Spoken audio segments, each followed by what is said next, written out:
तो बस 2 मिनट के लिए अपनी आंखें बंद कीजिए और इमेजिन कीजिए।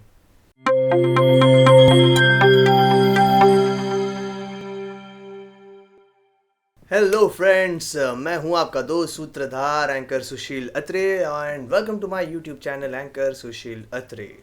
स्टेज पे जाने के बाद, बोलने के लिए जाने के बाद फट जाती है यार, पसीने छूट जाते हैं, समझ में नहीं आता क्या करे, दिमाग एकदम ब्लैंक हो जाता है। मैं तो मतलब कितनी यार, मैं कितना सोच के कितनी तैयारी करके गया था यार, फिर भी मेरी फट गई यार स्टेज पे जाके।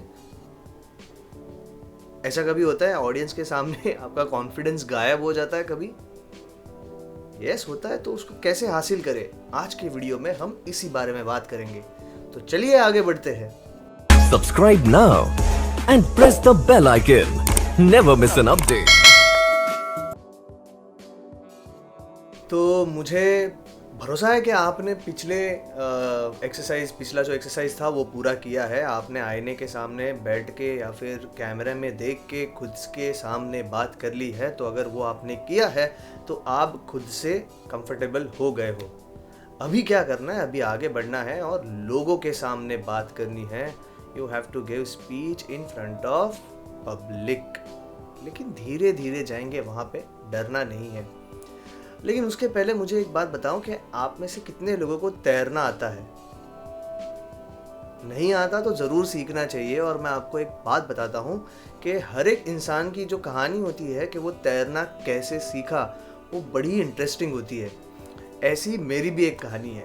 तो मैं मेरे कमर को बिस्लरी का बड़ा जार बांध के, 1-2 जार बांध के कुएं तक गया और कुएं के सामने कुएं को देखते देखते बैठ गया। अब मुझे एक बात बताओ, क्या मैंने तैरना सीखा? नहीं, अब तक तो नहीं सीखा, बिल्कुल ही नहीं सीखा, क्योंकि मैं बस कुएं के सामने जाके बैठ गया बिस्लरी का जार बांध के। लेकिन आपका दोस्त कहानियाँ आधी अधूरी नहीं छोड़ता, उससे छूटती ही नहीं है। क्योंकि वहाँ पे मेरे दोस्त के एक चाचा खड़े थे और वो बड़ी देर से मुझे देख रहे थे, वो बिस्लरी का जार कमर को बांधे हुए और कुएं के सामने बैठे हुए। तो वो आ गए, इरिटेट हो गए थे वो मुझे देख के, और अचानक से वो आ गए, पीछे से मुझे धक्का दे दिया, मैं पानी में गिर गया। पानी में गिरने के बाद बौखला गया, मैं हाथ पैर मार रहा था, ऐसा लग ही रहा था मुझे कि मैं बस अभी डूबने ही वाला हूँ। तब मुझे रियलाइज हुआ कि अरे बाप रे, मैं तो तैर रहा हूँ। अरे बिस्लरी का जार भी है नहीं कमर को अभी, और मैं तैरना सीख गया। वो बहुत ही बड़ा आनंद का क्षण था मेरे लिए। That was very, I can't tell you in words how I felt. तो जब तक आप तैरना सीख नहीं जाते ना खुद, वो आपको भी नहीं समझ में आएगा। और न जाने ऐसे कितने लोग होंगे जो बिस्लरी का जार बांध के कुएं के सामने बस बैठे ही रहे हैं। उन्होंने अभी तक पानी में कूदी मारी नहीं है, उन्होंने अभी तक एक्सपीरियंस किया ही नहीं है कि वो तैरे कैसे। तो पानी में कूदी मारनी है, थोड़ा एक्सपीरियंस लेना है, पानी कैसे फील करता है, तो वही करेंगे आज के इस एपिसोड में। तो आज के एपिसोड में पहला जो पॉइंट है वो है प्रैक्टिस, प्रैक्टिस, प्रैक्टिस। अपने दिमाग को कंटेंट से भर दो। जो चीज़ें आप लोगों के सामने बोलना चाहते हैं उससे आप अपने दिमाग को भर दो। जो ग्लास होता है उससे हवा निकालने का सबसे आसान तरीका ये होता है कि उसे पानी से भर दो। और यहाँ पे पानी का मतलब है आपका कंटेंट। पर ये कैसे किया जाए? क्योंकि स्टेज पे जाने से पहले मेरे दिमाग में तो आता है, मेरे कपड़े कैसे लग रहे हैं, ठीक तो है या नहीं? अरे यार, मैं ठीक दिख रहा हूँ कि नहीं दिख रहा हूँ? यार, ये सब बातें इन लोगों के सामने मैं कैसे बोलूं? स्टेज पे जाने से पहले इन सब बातों का कोई मतलब नहीं होता, क्योंकि ये सब बातें सेकेंडरी होती है। क्योंकि ऑडियंस वहाँ पे आई है अपना समय इन्वेस्ट करके आपको देखने के लिए। आपके कपड़े कौन से ब्रांड के हैं वो देखने के लिए नहीं आई है ऑडियंस। और एक बात बताऊं, उससे भी बड़ी बात है, ऑडियंस और आप जो वहाँ पे बात करने वाले हो, इन दोनों से भी एक बहुत ही बड़ी चीज़ है, और वो चीज़ है ट्रुथ, सच्चाई। वो ट्रुथ जो आप स्टेज पे बोलने के लिए जा रहे हों, और उससे बड़ा ट्रुथ उस मोमेंट में कोई नहीं होगा। और आपको क्या ही पता कि ऑडियंस में अगर 100 लोग मौजूद हैं तो 100 में से 99 लोग यही चाहते होंगे मनी मन में कि आप है ना स्टेज पे जाके स्टेज तोड़ दो मतलब लिटरली तोड़ नहीं देना है, बट आप स्टेज पे जाओ और आप जीत जाओ और बहुत ही अच्छे से बात कर लो। एक कहावत है कि हम पूरी ज़िंदगी उन्हीं सब चीज़ों का टेंशन लेते हैं जो चीज़ें हमारे ज़िंदगी में कभी होती ही नहीं है। तो मामू, टेंशन को बाजू में रख के आपको सिर्फ करना है प्रैक्टिस प्रैक्टिस प्रैक्टिस। अपने कंटेंट पे फोकस करना है, कंसंट्रेशन करना है, और इतना कंसंट्रेशन करना है कि फालतू के टेंशन के लिए दिमाग में बालक कोई जगह ही ना बचे। अब आती है दूसरे पॉइंट की बारी। अब जब आपने प्रैक्टिस कर ली है तो आपको आंखें बंद करके अपना सक्सेस विजुअलाइज करना है और उस सक्सेस की अपेक्षा करनी है। कभी आपके साथ ऐसा हुआ है कि आप क्रिकेट खेल रहे हो और बैटिंग कर रहे हो, आखिरी बॉल है, बॉलर वहाँ से रनअप लेते हुए आ रहा है, आखिरी बॉल में जीतने के लिए आपको 1 रन चाहिए। आप बैटिंग कर रहे हो, बॉलर दौड़ लगा के आ रहा है और बस बॉलर बॉल डालने के लिए पहुंच ही रहा है, तभी आपके दिमाग में कहीं से एक मनहूस ख्याल आ जाता है कि अरे यार, मैं क्लीन बोल्ड हो गया तो, मैं आउट हो गया तो, और बॉलर ने बॉल डाल दिया और आप क्लीन बोल्ड हो गए। इसीलिए कहते हैं be careful about what you wish for. अब जब आपने इतना प्रिपरेशन कर ही लिया है, समझ लो स्टेज पे जाने से पहले या फिर आपका नेक्स्ट जो पब्लिक अपीयरेंस है, नेक्स्ट जो स्पीच है वो देने से पहले आपने इतनी प्रिपरेशन की है, कर ही ली है, तो बस अभी आपको जीत की अपेक्षा करनी है। आपको मोहम्मद अली जो बॉक्सर है वो पता है, तो वो हमेशा ये कहते थे कि मैं बॉक्सिंग रिंग में जाके बॉक्सिंग की मैच जीतने से पहले वो मैच मैं मेरे दिमाग में जीत जाता था। देखिए, हमारे दिल में विनम्रता ज़रूर होनी चाहिए, लेकिन हमारे दिल में कमज़ोरी नहीं होनी चाहिए।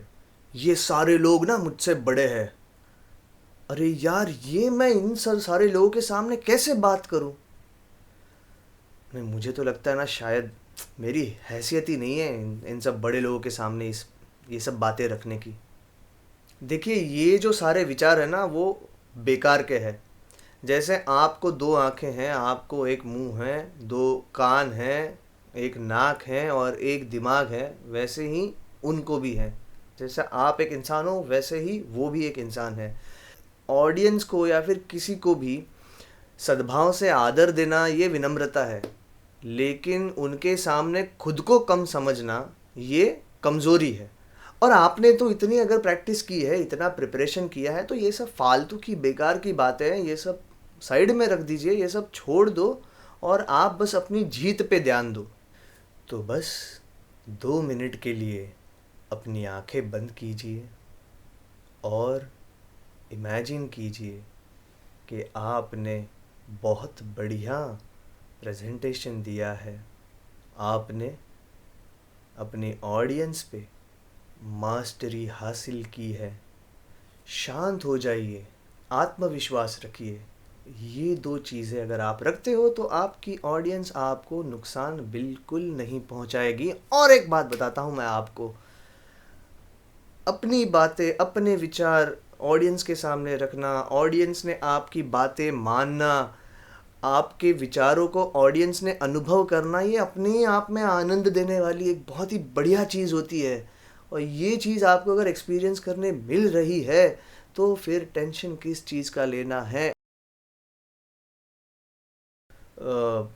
सॉरी, माफ़ कीजिए, ये जो अपोलॉजी वाले शब्द है ना उसका इस्तेमाल ना ही करें। और अगर आपको लगता है कि इन शब्दों का इस्तेमाल करना ज़रूरत है, फिर भी ना करें, क्योंकि उसका वैसे भी कुछ फ़ायदा होने वाला है नहीं आपको। लंबी सांस लें और आराम से अपनी बात रखिए।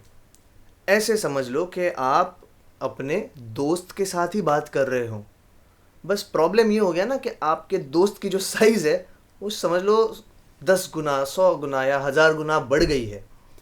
याद रखिए, पानी में कूदने की देरी है। अब जिस तरीके से हम शुरुआत कर रहे हैं, शायद आपको लगता रहेगा कि ये थोड़ा सा हार्ड हो रहा है, थोड़ा सा we have to go soft, आराम आराम से थोड़ा जाना चाहिए आगे। हाँ बिल्कुल आराम से जाना चाहिए, लेकिन आराम से सो नहीं जाना चाहिए। और मुझे एक बात बताइए कि अगर मैं जिस कुएं के सामने बैठा था, तो जो मेरे दोस्त के चाचा थे वो भी आराम से अगर बैठे ही रहते थे और आराम से सो जाते थे, और वो अगर मुझे धक्का नहीं देते थे, तो शायद मैं तैरना सीख नहीं पाता था। तो आपको अरे तुमसे हो जाएगा, अरे नहीं तुम कर लोगे, ऐसे बात करके नहीं होगा। आपको ज़रूरत है तो वो है एक पुश की। आपको चाहिए एक धक्का, ना कि सहानुभूति, ना कि सिंपथी।